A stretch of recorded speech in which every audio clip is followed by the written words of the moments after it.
देशाच्या अर्थव्यवस्थेचा पाया बळकट असल्यामुळे जागतिक स्तरावर भारत मोठी झेप घेण्यासाठी सज्ज असल्याचा पंतप्रधान नरेंद्र मोदी यांचा विश्वास। भारताच्या विकासाची पंतप्रधान नरेंद्र मोदी यांनी जागतिक नेत्यांच्या मंचावर सादर केली रूपरेषा। जागतिक विकासामध्ये भारताचं योगदान लवकरच 20% अधिक होणार। मंद विकासाच्या विळख्यातून जगाला बाहेर काढण्याचं सामर्थ्य भारतामध्ये असल्याचं पंतप्रधानांचं प्रतिपादन। आत्मनिर्भर भारत हा विकसित भारताचा पाया असून आपली लवचिकता आणि सामर्थ्याच्या बळावर भारत जगासाठी आशास्थान बनला आहे। पंतप्रधान। नवी दिल्लीत आजपासून विधिमंडळ सभापतींच्या 2 दिवसीय परिषदेचं आयोजन। केंद्रीय गृहमंत्री अमित शहा यांच्या हस्ते होणार उद्घाटन।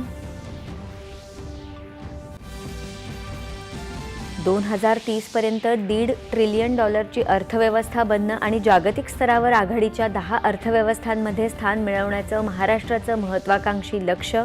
मुख्यमंत्री।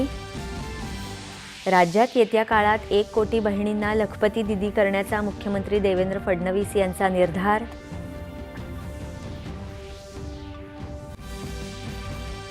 देशातल्या सर्व राज्यांच्या महिला आयोगांनी समाजाच्या शेवटच्या घटकासाठी काम करत असल्याचा विश्वास महिलांना द्यावा। राष्ट्रीय महिला आयोगाच्या अध्यक्ष विजया रहाटकर यांच्या सूचना। महागणेशोत्सव राज्य उत्सवानिमित्त गीत आणि पोर्टलचं सांस्कृतिक मंत्री आशिष शेलार यांच्या हस्ते लोकार्पण। महागणेशोत्सवात सर्व नागरिकांनी सहभागी होण्याचं आवाहन। आणि कझाकस्तानच्या शिकमिंट इथे आशियाई नेमबाजी अजिंक्यपद स्पर्धेत कनिष्ठ गटात 10 मीटर एअर रायफल मिश्र सांघिक प्रकारात नरेन प्रणव आणि शांभवी